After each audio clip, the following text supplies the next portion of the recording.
Farencha walked his way towards the podium to address those at the council. The council waited for the report as they'd been waiting on this for several decades, as travel back and forth to a new civilization usually took a lot of time. There was no hyperspace gates, there was no way of launching yourself all the way across, though it was believed that humans might be able to edge on this technology. It was not confirmed.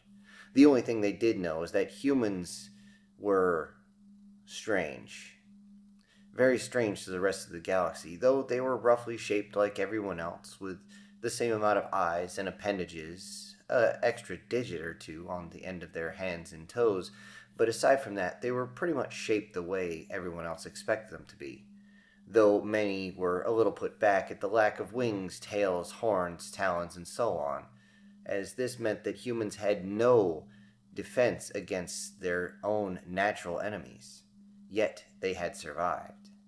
This made humans a very interesting curiosity, and when they had finally sensed a dual pulse come from Earth, everyone ran to see what was going on. Along with that, they found several different communications reaching out, and they simply stated, "Hello, we're humanity. Here's where we are. Anyone else there?" This continued for a while, and several times were messages sent back and forth, mostly as a warning for humans to shut the hell up before they were discovered by any species that were not exactly friendly, as there were those out in the universe at large. But, for right now, only the peaceful species had been interested in them, as humanity occupied a strange sector of the universe. It was very far out of the way, full of dangerous black holes, other gravimetric distortions, a massive asteroid belt, and all sorts of issues that were around there. Yet they survived, which was amazing. Not only had they survived, but they had thrived on a world that originally had been thought of as a simple vacation world. Not a garden world, no. Not a paradise world by a long shot, but a simple vacation world where you could land your ship, wait to refuel, and then simply fly away. It would be a place to visit, but never a place to stay for long. It was at this time the report was started.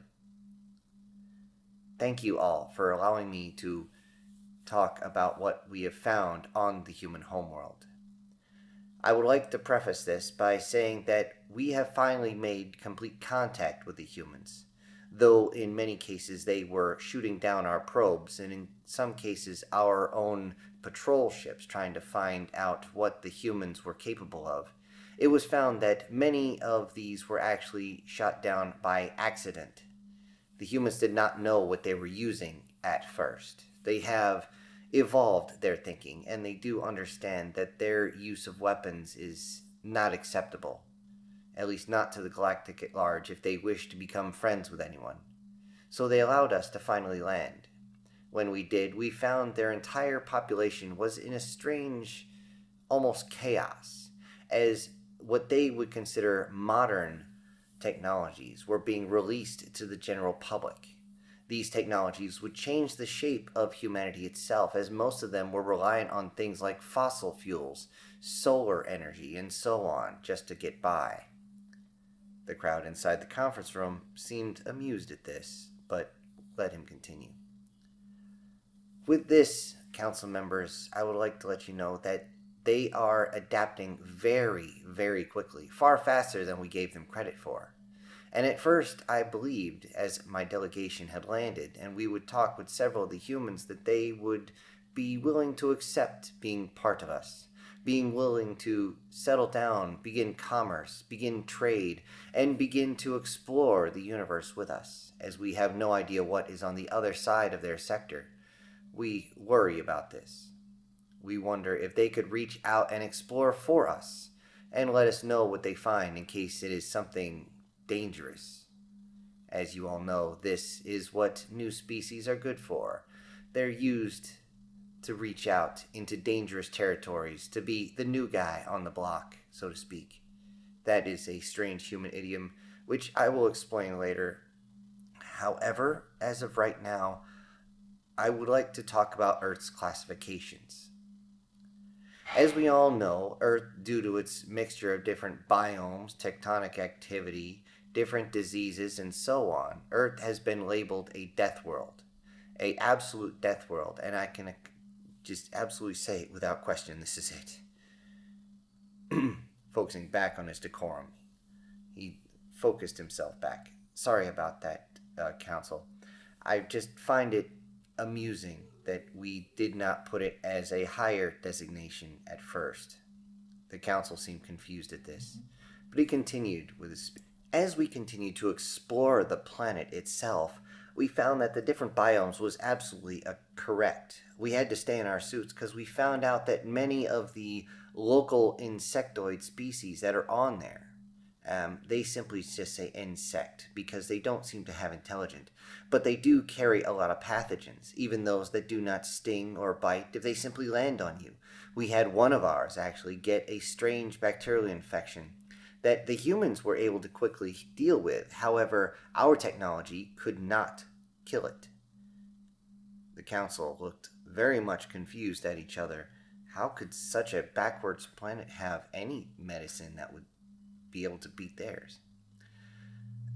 Council members, I do have to say that due to their extremely rich biomes, they have worked on their medical technology far beyond anything we could have ever thought of. You have to remember that they were not the apex predator for most of their histories. In fact, they've only been the apex predator for a very short time, several centuries, on their own planet. So it is of note that their bodies have become very adaptable and their medical technology has fully expanded. However, it is also of note that with the technologies that have been released to the general public, the idea of a viral outbreak is now laughable, as they have now done things that completely boggle even my mind.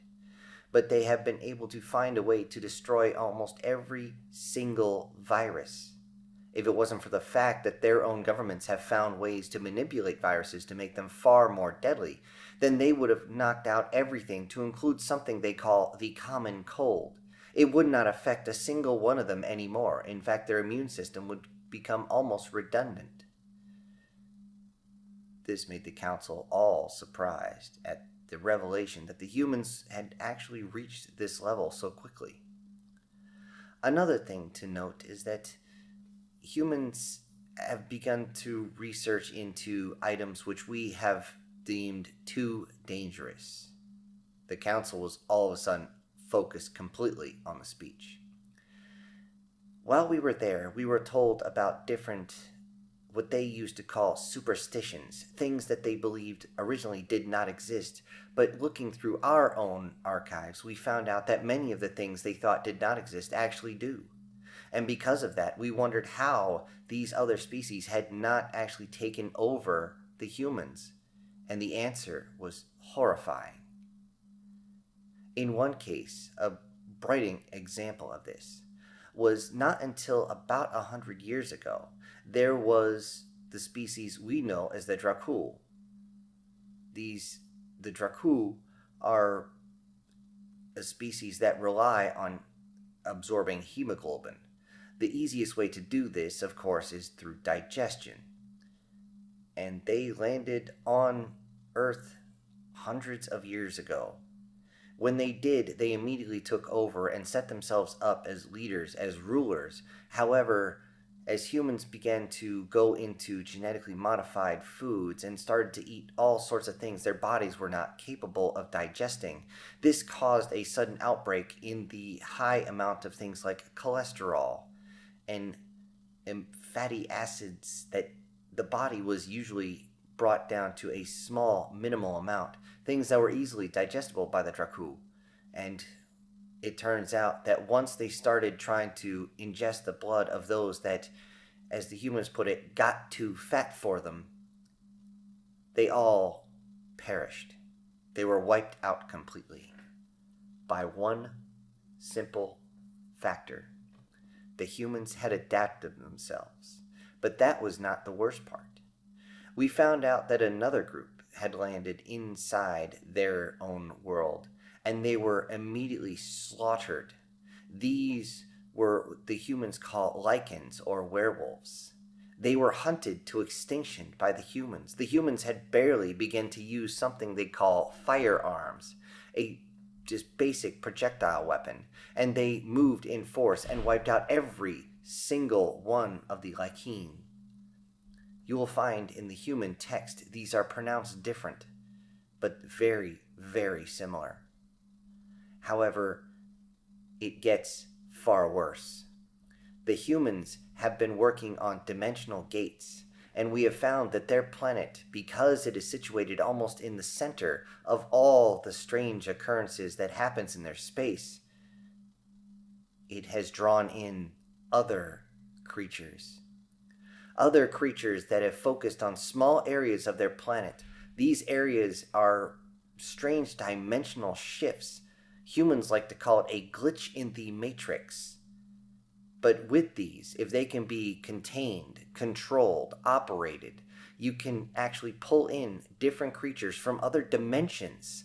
The multiverse would converge on each of these. As we all know, this technology has been banned by the galactic at large because it is far too dangerous. We all know what happened on Janus 2. The entire council was suddenly very, very nervous and shuddering as they remembered that Janus 2 was overrun by creatures of such a horrible sight. Things with horns and wings that flew across the sky, ripping everything to pieces, consuming everything that they got their grubby little claws on. So much so that it became an infestation, and Janus 2 was decided to be obliterated. They brought in every single ship they had and fired until there was nothing but slag, and then continued to fire for days and weeks and months until the planet itself began to come apart. That is why Janus 2 is now nothing but a rubble stream. Even now, on a few of the small rocks that remains, you may find remnants, a busted arm, a messed up wing, sometimes an entire skeleton of those that came through from the other dimension. Members of the council, because of this, there are things running around on the humans' world that should not be there. They do not belong to this frequency of space. They belong to another multiverse section of another frequency. But the humans seem to have a strange infatuation with bringing more and more in by seeing if they can dominate the species that come through from different ones. They have a place they call Skinwalker Ranch, if I'm pronouncing that correct, where they have tried and in some cases succeeded on pulling more of these dimensional aliens through. And when they do so, there's always a battle. But there are other places on Earth where these things come through and they stay. There is something called the phrase. We knew something was off as our sensors, as we entered this land, started going absolutely crazy. They give off a certain frequency that we know is dangerous, and yet we didn't know where they were. They seem to be so small and move so fast that even the humans cannot perceive them unless the phrase decide to stop and look at them. This means entire areas are cordoned off, and you do not want to enter. If you do the wrong thing, you won't even see it coming. You just fall. There are other places where monsters have been brought in from other dimensions that live under the ground in a similar area. They seem to stand very tall and have a strange rocky look to them. And yet all the humans do, instead of obliterating them, is contain them by looping electric lines around and containing them into one certain range of rocky mountains. And then you have, of course, others. Others that reach across in different areas, some of which are very beautiful to what the humans say.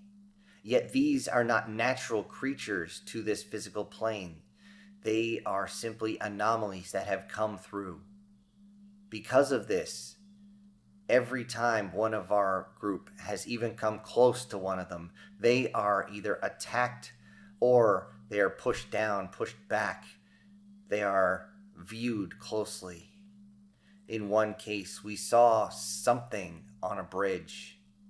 The humans saw it too, but most of them didn't think anything of it. A few freaked out and were worried, not because this thing that was on the bridge, it seemed like almost like an owl that stood there, but then it spread its wings out and it almost looked like a giant moth. It was odd with those strange red eyes. The humans kept saying that it wasn't dangerous, but we knew different. That was a Shnak'ta. Shnak'ta will kill you if you land on their planet, which is why it's restricted. Why is one here? Why is one on Earth? Because of all these, council members, and I can see that I have completely unsettled many of you. But I will say that because of all this, I would like to reclassify humanity's home world of Earth from a death world to a hell world. All in favor, raise your right appendage.